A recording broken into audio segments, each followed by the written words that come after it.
Engines!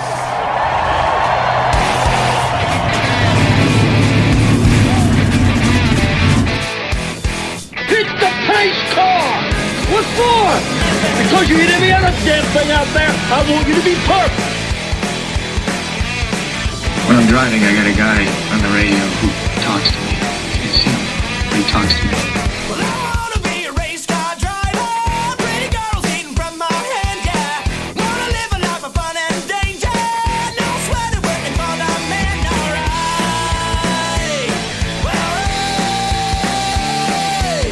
Well, I wanna be a firefighter. Cool-headed when the heat is on, yeah. Save my baby from the burning building. Take all the way to sleepless on, alright. No, he didn't slam you, he didn't bump you, he didn't nudge you. He rubbed you.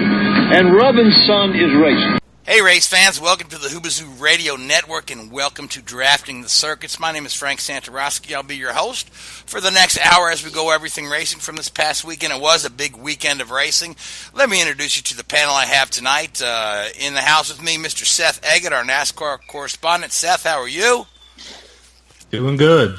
And my race engineer friend, Richard Youden, in with us tonight. Richard, how are you? I'm very good, thank you. You rested up from your weekend on the yacht at Monaco?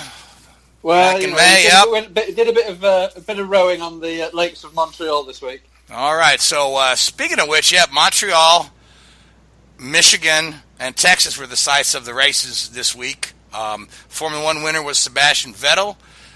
Scott Dixon takes it home in Texas. And in the NASCAR race that was delayed by rain and shortened by rain, we saw Clint Boyer, first two-win season since about 2012. So that's all well and good. We'll get into that later. But we do have a guest in the studio tonight. Our guest is driver of the number 13 truck for ThorSport Motorsports, with support from LA Hot Sauce, Carolina Nut Company, Myatt Snider. Myatt, pleased to have you in the studio with us tonight. How are you this evening? Well, I'm happy to be representing the Ford Performance drivers after such a good weekend, with Clint Boyer winning and Harvick running second. It was kind of the perfect storm. Absolutely. Yeah, the Fords have been strong this year. So now for you folks out there listening who maybe have not heard Myatt Snider's name, you probably have heard of his dad, Marty Snider, who's worked in television for years and years. We've seen him in the pit lanes at IndyCar races. We've seen him in the pit lanes at NASCAR races. We've seen him on the sidelines at football games. And I guess my question for you, Myatt, is that kind of how you were brought into racing? Did your dad take you along to the track when he was working? Because I know there's a famous guy named Jackie Eakes, whose dad was a journalist and became really interested in racing the same way. So I'd just like to know some of your early influences and that drove you towards wanting to race cars. He actually, he being that he worked in motorsports for so long, I was always around it. But he always wanted me to, kind of like find my own path. But it was kind of inevitable at some point that I was going to end up in racing. So it happened around the time when I was in just before middle school, and I just wanted to try it out. And when you're that old, it's something that you just do for fun.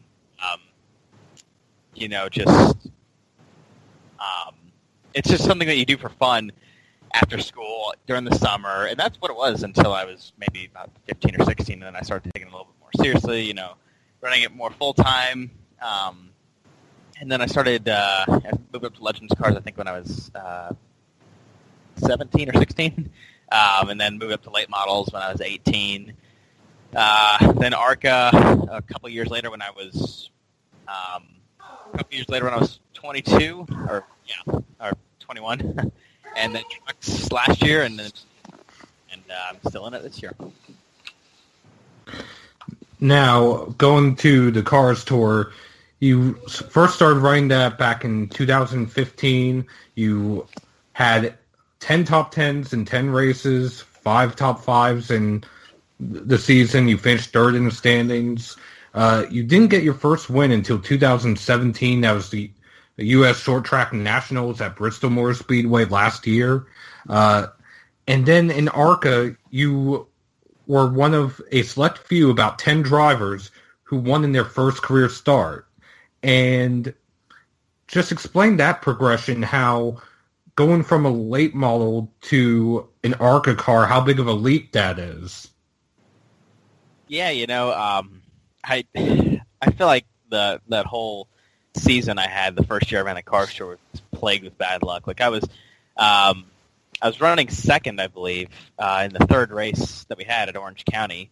Third race of the whole schedule, and had like a valve spring go out with I think 5 to go as I was making a pass for the lead, and it just a bunch of random stuff like that happened to plague us with bad luck. But I was leading the points going into the final race, but still ended up third. We had a good run that year. But yeah, I did end up winning the short track U.S. Nationals last year. Finally good to get that car show win out of the way. And then, I was, for the ARCA stuff, I was actually kind of worried that I wasn't going to make like a proper transition like to it. Like I kind of struggled in the test. But come race day, I ended up qualifying third. We were fast in practice, and everything was looking really good. And it wasn't as difficult as I thought it would be. It ended up racing a lot more like a late model than I thought. Had a lot of grip. It was a lot of fun. Hot, slick. Toledo's a blast. And, to get the win in your first ARCA start, you join that elite club. It's something special. And since then, you've moved up to the Truck Series. You ran part-time last year with Kyle Busch. This year, you're running full-time with ThorSport Racing. This past weekend wasn't the best for you. Can you explain what happened between you and Dalton Sargent that ended up wiping both yourself and Jennifer Jo Cobb out of the race? Yeah, just an unfortunate racing deal, and that happens sometimes. You do your best to control everything that you can, but sometimes it just doesn't work out for you. But actually, up until that point, it was a really good race for us. We were, I'd say, for the past couple of races, we were trying out some different strategies to get a win. We almost won it on fuel mileage at Kansas. We were doing stuff like that, but we sat down. We were thinking, we need to get stage points, because that's what helps you to gain spots in the championship. And that's what we did. We finished third in the first stage and eighth in the second stage, and I think we were running seventh at that point. Catching sixth. So, Texas is a place where you have to be really good at one corner, and then the other corner is just so fast that everybody's about the same. But we had a really good race up to that point, and it's just unfortunate what happened. Now, speaking of Texas, earlier today they released the schedule for next year. Texas is being moved up. The fall race, it's now going to be in March, making a triple-header weekend. And is there a track that you would want to see on the schedule? Yeah, I would really love to see some place like Lucas Oil Raceway in Indianapolis. That would be really cool. That, or maybe Dominion Raceway, or maybe even Auto Club, I think it's good when we have companion weekends with Cup. It's a lot of these tracks I think that, NASCAR has shied away from are still really good. Like I said, I think I just watched I think it was an Xfinity race from 2009 or something when they were racing at Full Raceway, and it was absolutely, it looked absolutely insane. Just the restart and how many cars were there. So I think maybe a few old tracks we could break back would be good. Now, going back to Texas, this past weekend, you ran in companion with IndyCar. First off, what is it like to run with a series that's a completely different discipline? And second, how quickly are you able to adapt to a different rubber compound where they run Firestone, or say with ARCA where they run General Tire? Well, I haven't seen a truck race. Well, I say that I ran Chicagoland last year, and that had the ARCA rubber on it. But as far as the Firestone rubber, it actually adds a lot of grip for the trucks. There was a lot of grip in the track for qualifying. When IndyCars had just been out, it adds a lot of speed. But it's two totally different worlds. I stayed there and hung out for the IndyCar race. It was actually really cool. So to be there and watch that was just really awesome. They're insanely fast, even with the low downforce package. They're doing 220 average. So to to see that is insane. I definitely would like to run an IndyCar race one day. But yeah, you try and adapt your best to the rubber. But the Firestone rubber helped out a lot with grip. And as we were talking about before the show, and you just alluded to, you would want to run an IndyCar race one day. What about something like Formula One, which is Richard's forte as far as knowledge there, or another discipline altogether like Robbie Gordon's Stadium Super Trucks, which was also at Texas? Hey, anything with a steering wheel and a gas pedal, steering wheel, four wheels, I'm good to go.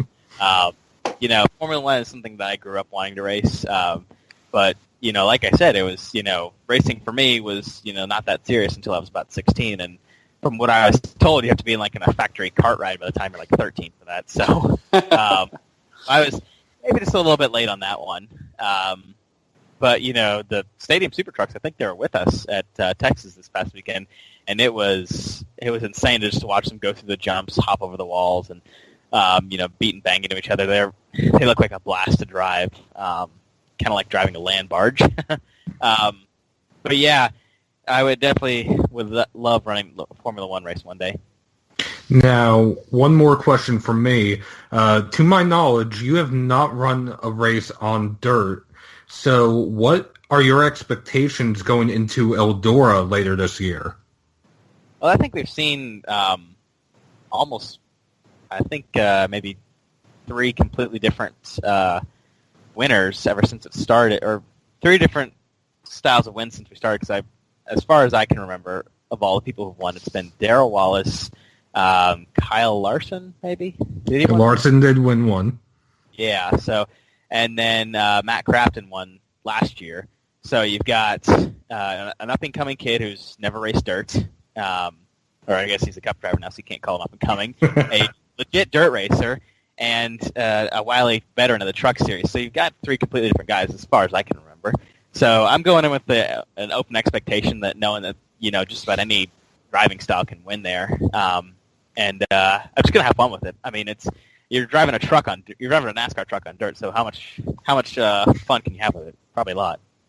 Now, Frank, do you have any questions? Yeah, I'm just looking at the truck schedule. So this is your first full season in the truck series, and we're talking about different tracks, and the trucks, the Eldora's out there. Obviously you've got like Pocono, which is an interesting track, and then Martinsville, which is the total opposite.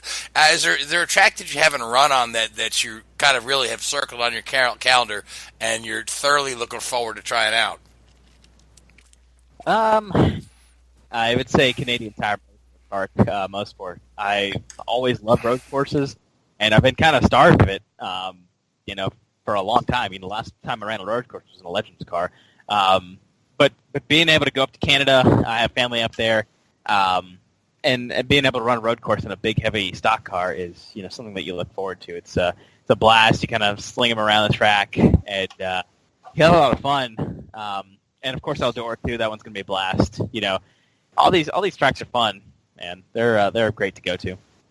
Now, Richard, I'd like to bring you into the conversation here. So, Richard, you've got a question? Yeah. How's it going? That's great. Great. Good. That's your whole question? Yeah. Pouring a beer. There you go. No. So, hello. Yeah. No. Yeah. So my question is, I guess it's more. We discuss it a lot when it comes to the Xfinity series, but you do see it in the truck series. What's your opinion on, when you get some of the cup drivers stepping down into a truck, is that something you learn from them, or do you feel that sometimes they take the attention away from the guys that probably deserve it, who are the regular runners? I've seen a million different theories on how to deal with this, but the thing is, you think back to the early 2000s, and cup drivers, there would be 20 of them in an Xfinity race, and nobody batted an eye. I think one thing they're doing now is that they're running, they're running cup level equipment, which definitely, or not cup level equipment, but Xfinity teams that are basically based on the cup team. So that definitely, maybe gives them a leg up a bit.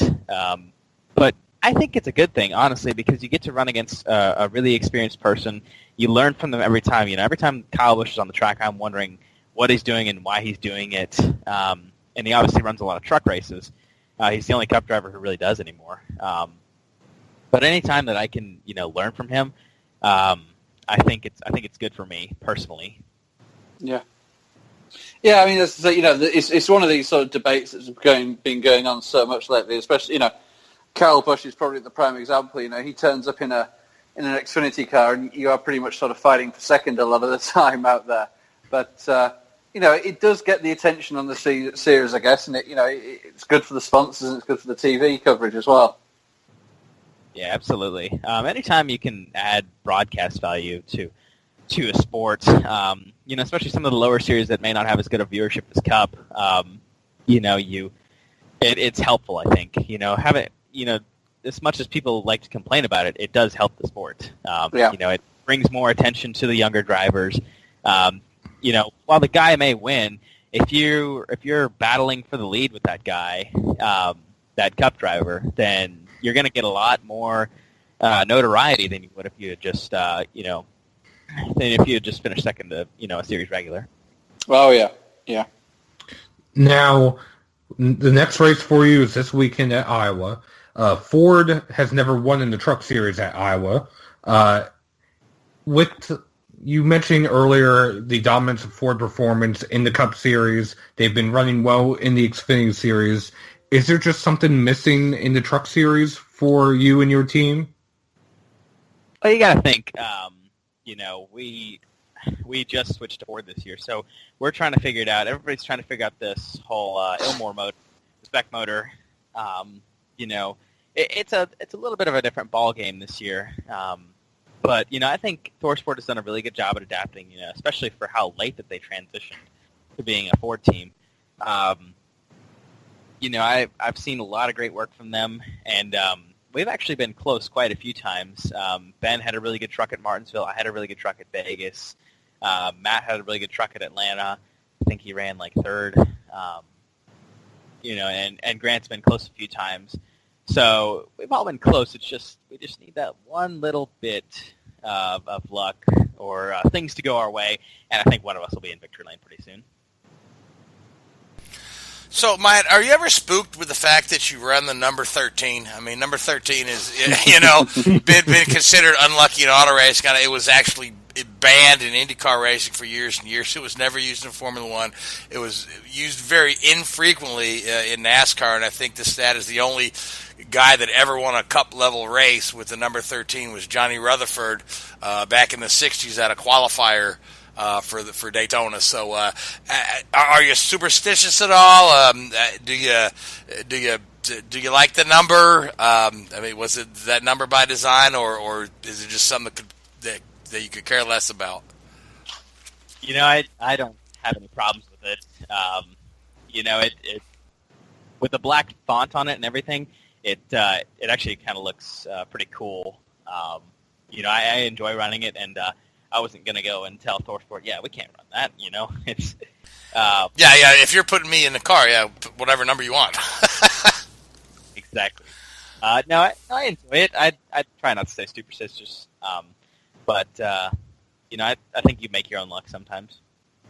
Absolutely. So now you've mentioned that you really enjoy road racing. Now, where did you have a chance to do some road racing early on? What, in shifter karts or what other kind of disciplines did you race early on that you had a chance to do some road racing? I actually made a lot of my road course starts in Legends Car, the infield road course in Charlotte Motor Speedway. That was my first win in a Legends car on a road course. So being able to run those is a lot of fun. But like I said, I've been kind of starved of road courses for a while now. So finally be able to go back in a stock car is something that I've been looking forward to for a long time. Yeah, that'll be fun. I mean, that every time I see stock cars on a road course, and I remember the first time I ever saw them, and it was sometime in the early 90s, I was just flipping channels. I'm like, what is this? It looks like NASCAR, but they're at Sonoma. And Mark Martin flipped his car over and jumped out and grabs the crew guys to flip it back and got back in the race. I'm like, wow, this has got some entertainment value to it. So, yeah. So, Myatt, where can our listeners find you on social media? In case they want to kind of follow up with your career and see how things are progressing. Well, I've got Twitter, Instagram, Snapchat, all that good stuff. It's basically the same on everything except Instagram. It's at Myatt Snider for most everything except Instagram, which is Myatt_Snider. So you can follow me on that everywhere. I try and stay pretty active. I do giveaways decently often. And follow my sponsors too. Hot sauce from the Carolina Nut Company. Now, where are you racing next? Was it Iowa? Is that correct? We got Iowa, then Gateway, and then Kentucky. Yeah. Kentucky, yeah. All right. Well, Seth and I will be at Kentucky, so we'll try to track you down in the garage and say hi and see how you're doing. So we wish you the best of luck, and we wish the ThorSport team best of luck in that number 13 Ford. So thanks again for coming on with us. We really appreciate it. You sound like a really enthusiastic young man who enjoys racing, and I think it's just fantastic that you get to do what you love. So, good night for now. We'd love to have you back on the show later in the season to talk about your first truck win when that happens at Canadian Tire Park. How's that sound? That sounds like a plan. All right. So, Matt, good night, and we'll have you back on the show again later this year. Again, we appreciate you coming on. And again, folks listening, go to follow Myatt on social media to see how his season rolls out. So now, Seth, let's talk about this rain fest in Michigan. If only they could have gotten started sooner. Anyway, Clint Bowyer, as you alluded to earlier in the show, he won the race. It was somewhat of a caution-filled race because everyone knew the weather was coming. They just didn't know when. A rainstorm would pop up on the radar, it would fall apart before it got to the track. And it happened repeatedly. And Bowyer just happened to have the right strategy to be out front at the right time.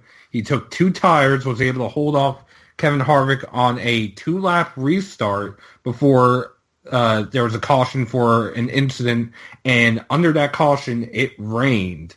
And a somewhat bizarre moment happened during that. NASCAR had told the pace car to go around one more time so the field could get the checkered on track.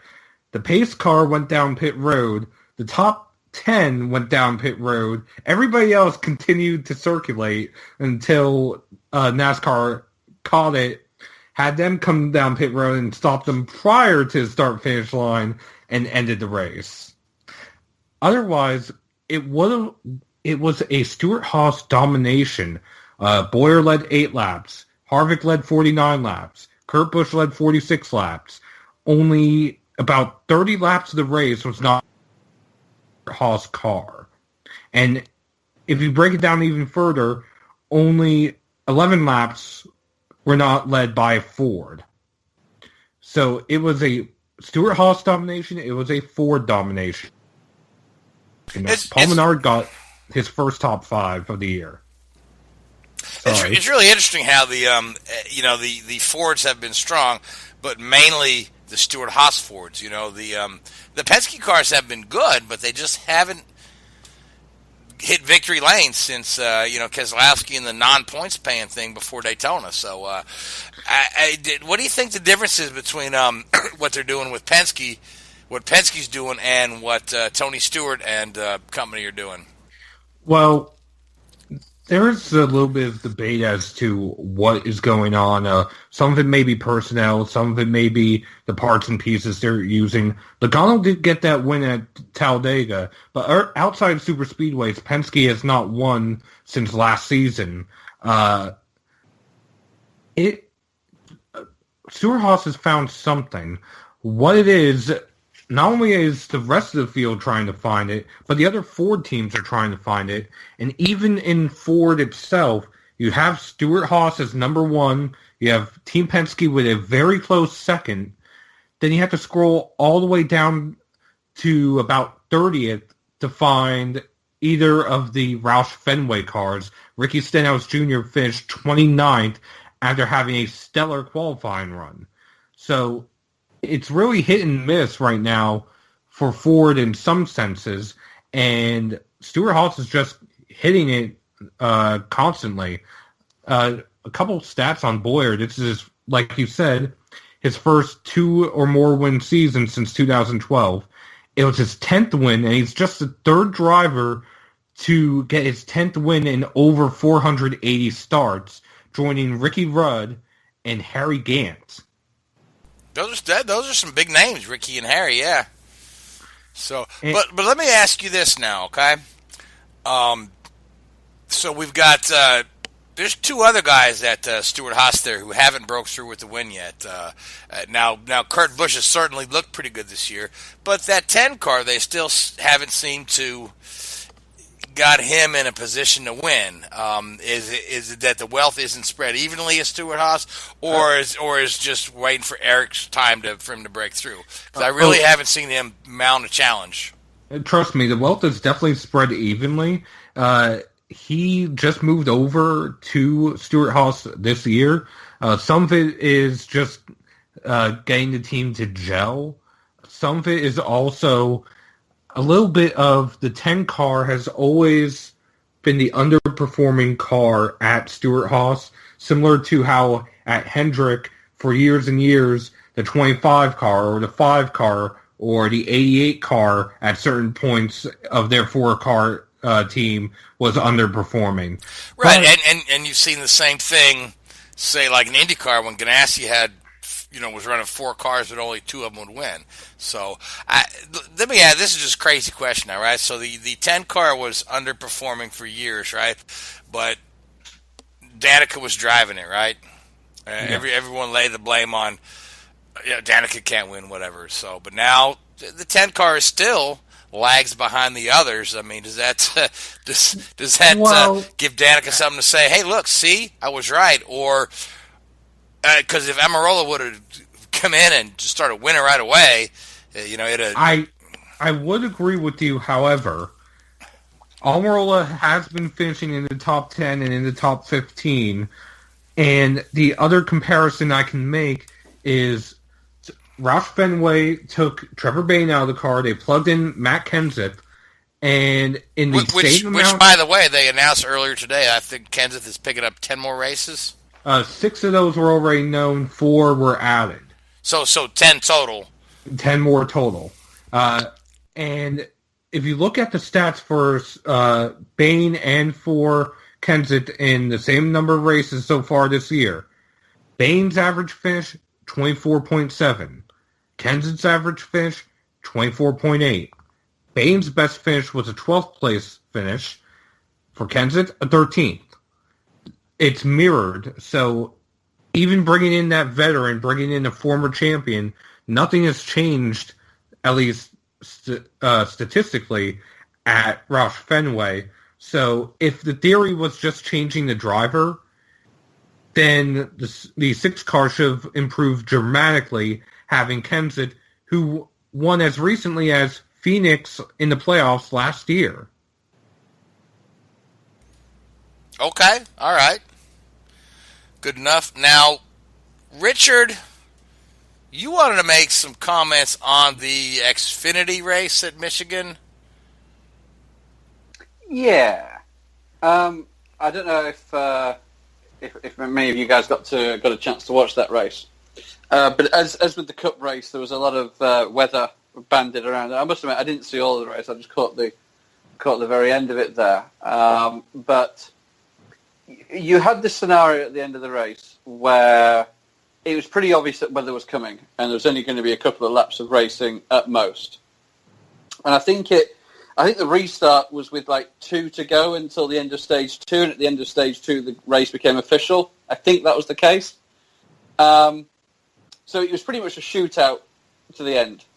And through strategy, you had 2 RCR cars, actually it was 3 RCR cars in the top 3 positions on the restart, with Austin Dillon, Daniel Hemrick on the front row, if you like, for that restart. Now, as you know, Austin's a full-time Cup driver, and basically, a win for him in the Xfinity Series is nothing more than another trophy on the mantelpiece. Whereas for Daniel, although they've been running very strong and are comfortably in the playoffs on points, a win locks him into the end of season playoffs in the Xfinity Series. And yes, there is the concept of manipulating the result and that being against NASCAR's rules and regulations and all that sort of stuff. But you've got to play the smart card here, guys. You make sure that Hemrick wins that race. It wasn't like any of those cars had been the fastest cars all race. It was just purely through to strategy. So it wasn't like, Austin's led 90% of the laps, so it deserves to win the race. It was a case of they've got themselves here. There's one lap shootout to go before the race is pretty much going to be declared. So, let's look at the team picture here, the bigger picture. What is the best thing for the team and the organisation here going forward? And I just think that was a huge, huge miss for those guys to pull that. And, there's the whole family issue there, I know. But if you've got your team hat on, you tell Austin, hey, take the outside lane or the slow lane or whatever it is on the restart. Make sure that Hemrick wins that. Oh, and I do agree with you to a certain point on that. It was around lap 90, and NASCAR did try to restart it, although it was maybe a half a lap that they had before NASCAR had to throw the yellow because of rain. And granted, whether or not NASCAR should have done that with how close the rain was, that's up for debate. Point is, with how little time there was, I'm not sure there was much other than maybe Austin spinning the tires on the restart or not fighting as hard off of maybe turns 1 and 2 that Hemrick could have done to get the lead, with Austin restarting on the outside line, which was the preferred line all race long. To a certain point, the race was follow the leader, even with this package, but that was mainly because people were trying to hold on to position because of the weather that was coming. And in practice, they figured out what they could or couldn't do with this package, which practice they were 3, 4, sometimes even 5 wide. And in the race, it was either single file or double file. I thought that the package, again, worked pretty well. I was just watching it purely from a team, if I was having my sort of team manager's hat on or whatever it was, my car owner's hat, you've got to look at the bigger picture there a little bit. And I know there's quite tight rules within NASCAR to prevent the manipulation of the rules and manipulation of the results. But, it was, you don't want to sort of question them there, but you'd have thought that Austin could have, I'm going to start on the inside lane or whatever. And I just want to also mention a 10-minute difference was the difference between Austin Dillon winning a rain-shortened race or Kaz Gralla in the Fury Racing Cars team winning a rain-shortened race, and he only has sponsorship for one more race. After that, he's done for the season as of right now. And that team only came together 3 weeks ago, and they were 10 minutes away from ending up with a win, albeit rain-shortened, but they would have played the strategy beautifully. Yeah, rain has a tendency to produce a surprise winner, and you can just imagine the lost opportunity that that a race win could have done for those guys. With he's got nothing else to look forward to this year, might have had that prize money made him. Bought him another race or whatnot. So, but it is what it is. Sometimes the racing gods shine on you, and sometimes the sun shines on you and keeps the rain away. So, and real quick, I just want to mention the Truck Series race this weekend, as we had on. Johnny Sauter won late race restart. Going into turn 3, Johnny Sauter ran out of fuel. Going into the banking, the G-forces forced the fuel up into the pickup. He was able to refire the motor and win the race by less than 1/10 of a second. I don't remember the last time that happened, but that's pretty lucky and pretty impressive at the same time. That's certainly different, yeah. Yeah, I missed that, so that must have been fun to see. So anyway, so NASCAR, they got the week off next week, correct? For the Cup Series. The Cup Series, Xfinity and trucks are in Iowa, right? Correct. All right, so and the Cups are next at Sonoma, coming up in 2 weeks' time, and that'll be a fun race. So we'll do our picks for Sonoma next week. So any other NASCAR news before we move on and start talking about Formula One a little bit? I do want to mention one thing real quick. Yesterday, and of course we're recording on Wednesday, so yesterday on Tuesday was the 5th anniversary of losing Jason Leffler. I wrote a piece remembering Jason Leffler for our Remembering a Champion feature on Motorsports Tribune. If you have a chance, please go and check it out. I was able to go and speak with Casey Kane, Keith Coons, one of Jason's former team owners, Justin Allgaier, and Denny Hamlin about Jason. And it is a very, from what I've been told by other people who have read my article, I'm not trying to boast, it is a very good piece. All right, Seth, I'll help you out.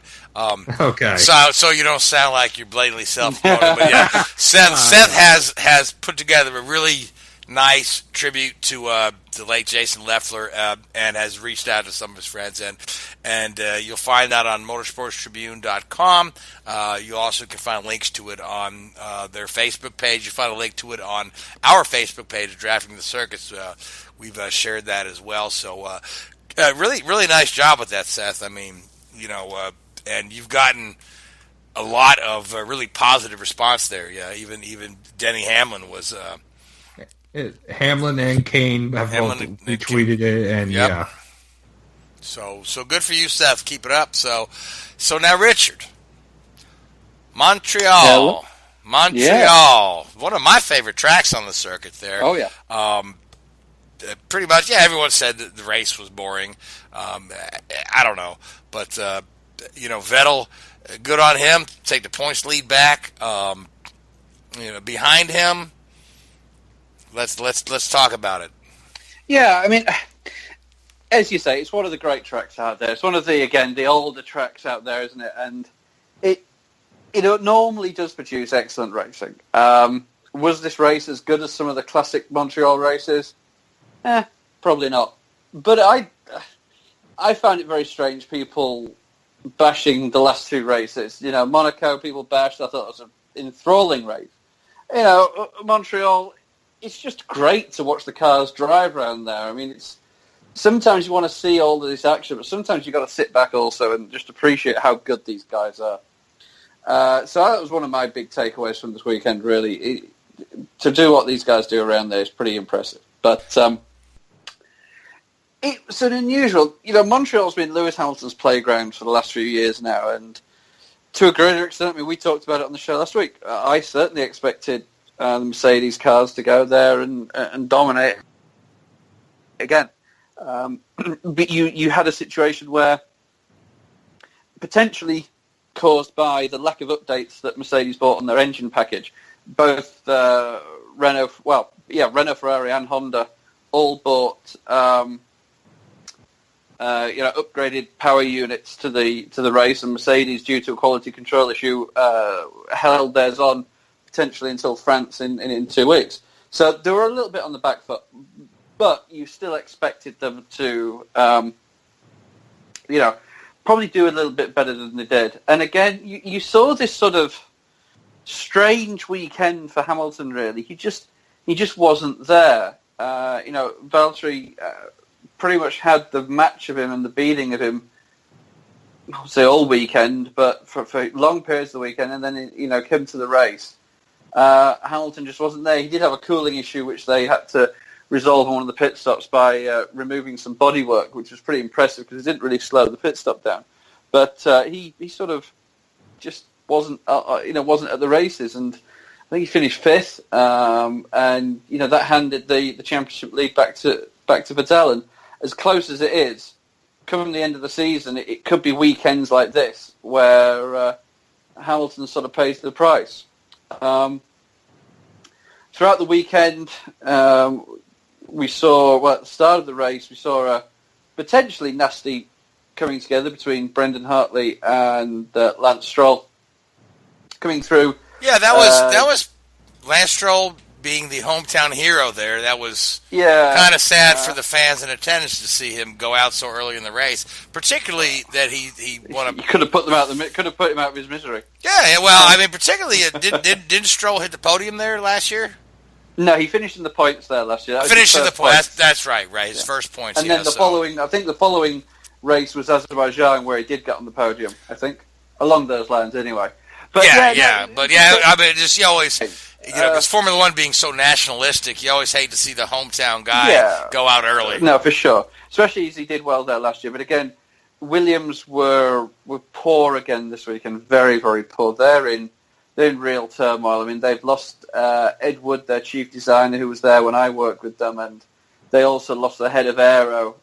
He's gone. So there's a lot of manoeuvring of people, and with having Paddy Lowe on board there now, you'd think he's been there 18 months now. So you'd hope to start to see some improvement in performance, and if anything, it's got worse this year. Which is that down to the inexperience in the driver lineup? Is that down to money?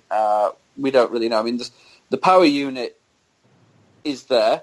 There's certainly no issue with the power unit. But looking at the replays of that incident on the first lap there, I think if Hartley wasn't there, Stroll would have put it in the wall anyway. You're coming round sort of turn 5, which isn't really a turn. It's a sort of a fast right-hand kink.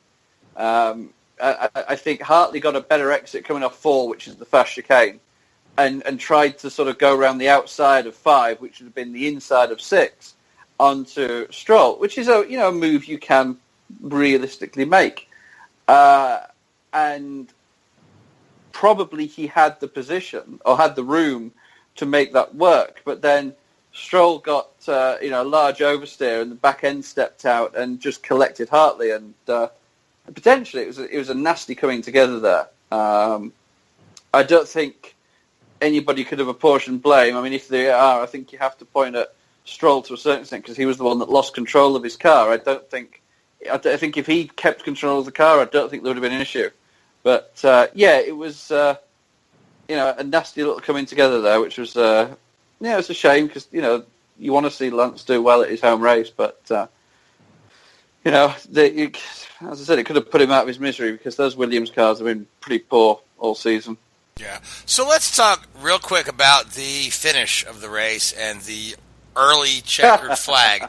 That's a little gaffe. I don't know. They had some supermodel, I guess, was supposedly, yeah. So in charge of waving the flag. They tried to throw the blame on her. She's absolutely is. Oh no, when they told me to do this, so you really, no. So, but how does this happen? How does this happen in a technically advanced Formula One? We accidentally flagged the race. It happened reasonably, a few years ago with Pele in Brazil, and I think that it throws up an interesting quirk in the rules, and it didn't actually affect the outcome of the result here, because if the checkered flag is waved early, then it's the same as a red flag, and they back the result by a lap. So actually, the race was officially only 68 laps long rather than 70. So there was a little bit of a quirk in there, which, as I said, thankfully, the only thing it did cause is that I don't think Ricciardo got his fastest lap. I think that went to Verstappen. But it's very, very strange. And they've got all these. As you say, Formula One is this high-tech sport. They've got all these electronic boards for the marshalling stations and the light gantries and all this sort of stuff. And you see, goodness me, you see Abu Dhabi, the whole grandstand turns into a checkered flag at the end of the race. Do you really need somebody waving a flag that, in all fairness, the drivers probably can't see? Even the marshalling system these days comes through onto the dashboard. So, the only reason that the marshals are there is if the drivers have an electrical failure and can't see the flag statuses. So, I guess it's tradition. Yeah, I mean, what have you. waving the flag is as old as auto racing itself. So now, Seth, Yeah. Seth, you have a little comment on this?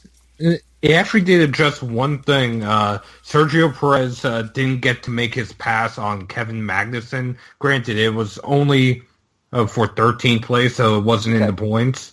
Okay. But the only thing I can relate this to, at least NASCAR-wise, since I followed NASCAR for so long compared to Formula One, last year in the season opener for the K&N Pro East Series, they failed to throw the checkered flag on the final lap, causing them to race one extra lap and ended up wiping out 3 of the cars.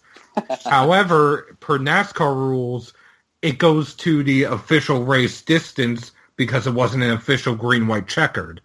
So I can see the difference in rules. I'm just curious as to why it only goes back 1 lap instead of the lap that they got the checkered flag on. Because they treat it as a red flag, and under the red flag conditions, they go back a lap in case, like, the red flag was caused by an accident and it catches people out and they have to stop on track for whatever reason. They don't want the red flag or the reason the red flag was caused to impact the result of the race. And if the checkered flag is waved early, then that is deemed the same as a red flag. That's my understanding of the rule, anyway. Right, because waving the checkered flag early would indicate that we've got like a weather condition or something that's going to end the race, and waving the red flag early is waving the checkered early is not meant to be an error. The rule isn't in place if we accidentally say, "Oops, oh crap, there's supposed to be one more," but the checkered flag should wave early because if you got rain coming down, we decide, okay, we're going to go ahead and red and checker at the same time. And we've seen that. We saw that at Michigan where we ended early for rain, but they didn't revert to the scoring. But it's an old rule. It makes sense, but not in the context that it was used this past weekend. Okay, I mean that was just something silly that should have happened. But again, it didn't affect anything. But had it, I mean, what if somebody would have stormed around Vettel on that lap and took the checker, and then that's all negated. That would be a messy incident right there. I think the sort of setup within the teams. I didn't hear any of the team radio communication, but most of the teams would be like, "Hey, just keep going."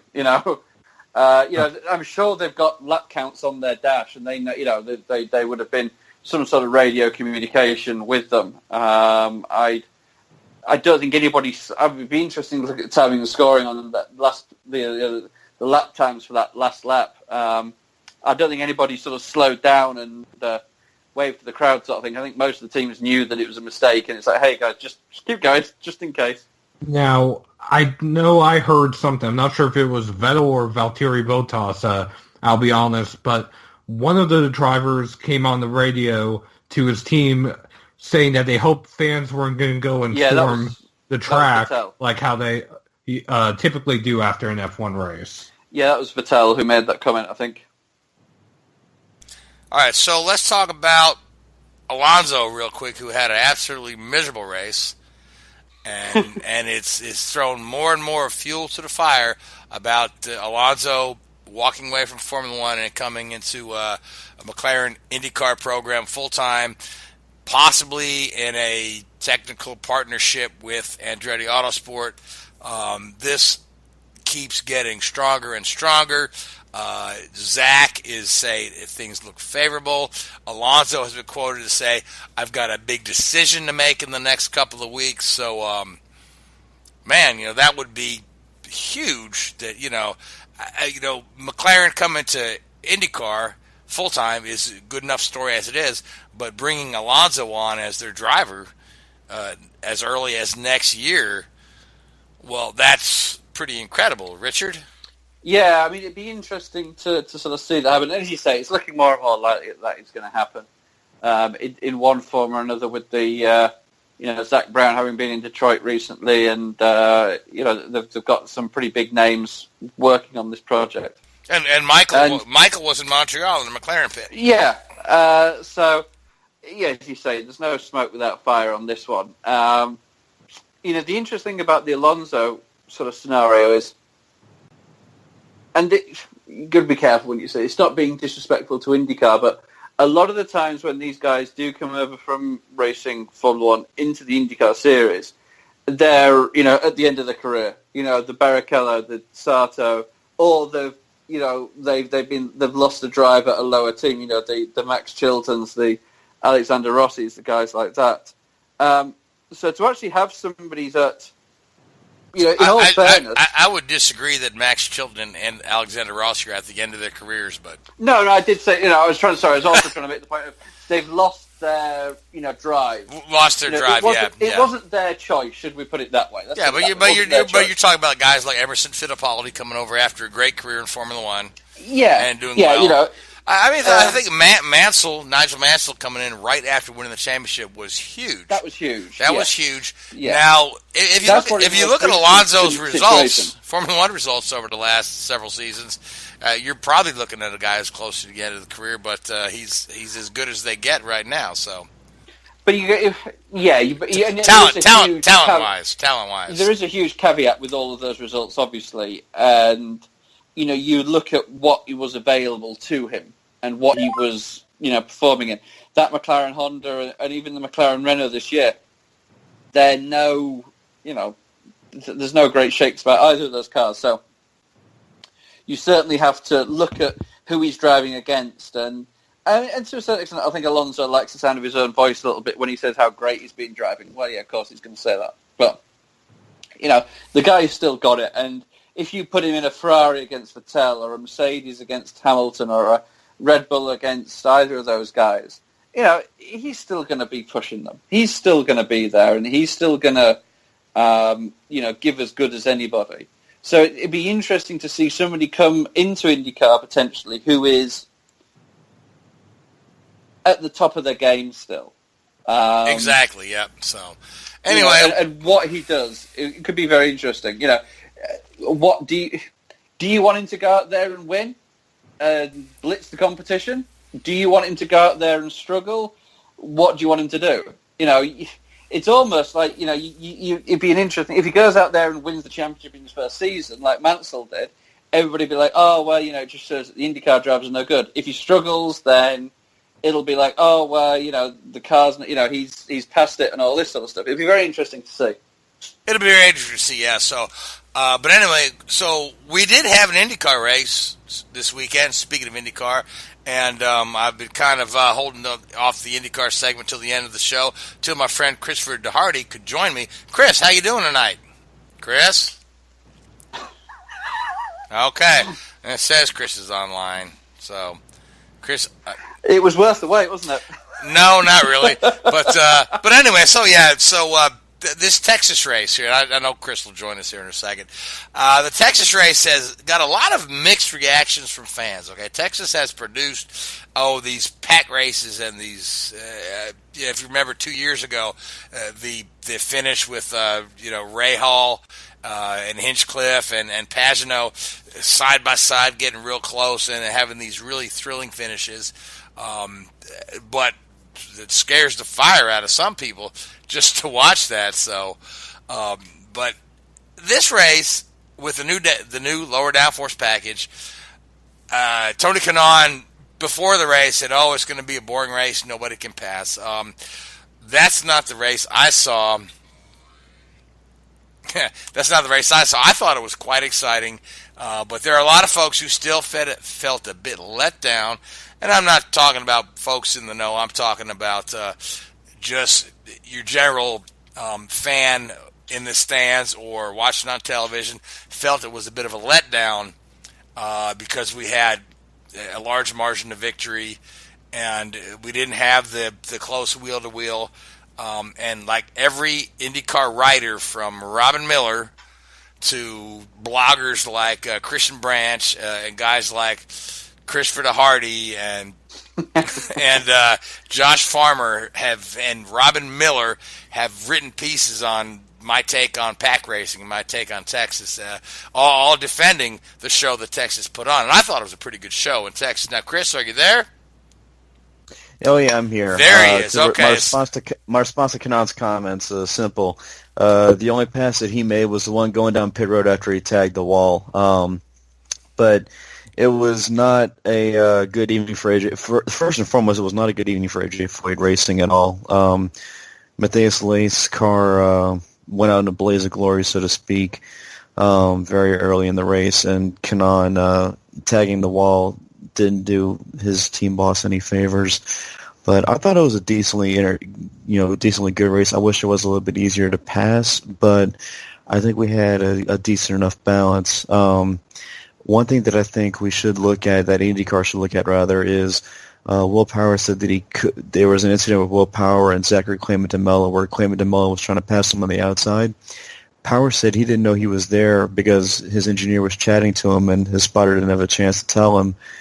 One thing that I think that we might want to consider is having a spotter override where the spotter can speak and it would cut off the engineer's microphone. I mean, that's just me talking, though. But yeah, overall, you know what? Pretty exciting. I thought the same thing, Chris. I'm like, he said, "Oh, I didn't hear my spotter because my engineer was talking to me." I'm like, "Well, who should take precedence?" Like, it's like, "Oh, it's talking about the balance, this and that," and the other guy's, "Hey, you're about to crash." What would you rather hear? So, but miserable night for Penske, other than Simon, who had as well. Yeah, miserable night for Chevy overall. I mean, Ed Carpenter was involved in an incident as well. Yep. Overall, it was not a good night for Chevrolet. And it looked like it was going to be a Chevrolet party. After practice and qualifying, we saw all three Penske's at the front. In qualifying, and then a bunch of Hondas in the finish. So, but anyway, speaking of Hondas at the finish, now Scott Dixon, coming off a one-win season last year, which is uncharacteristic, he's got two wins in a couple of weeks now. His third win at Texas, jumps into the points lead, and in doing so, he jumps over Michael Andretti on the all-time list, which puts him, the only guys ahead of Scott Dixon on the all-time list are Mario Andretti and AJ Foyt. And I realized just how old I am when I thought to myself, when they said that Dixon has now leapfrogged over Michael, that I have seen every one of Michael's 42 wins, and I've now seen every one of Scott Dixon's 43 wins. But that puts Scott in some really rare company, and with a good lead in the points, a fifth championship in sight. Here we are right at the midpoint in the season. So, and if you look at the remaining schedule and the tracks, Dixon's won on nearly every track that's left in the remaining season, and the roll that he's on, sometimes, when Scott gets on a roll, you can't stop him. Rossi's going to put up a good fight, but I kind of feel like right now Rossi's going to be in like the Will Power situation and lose a couple before he wins one. Now, Chris, what are your thoughts on Dixon, his legacy, or how this championship's going to work itself out? Because we've got about 2 minutes left.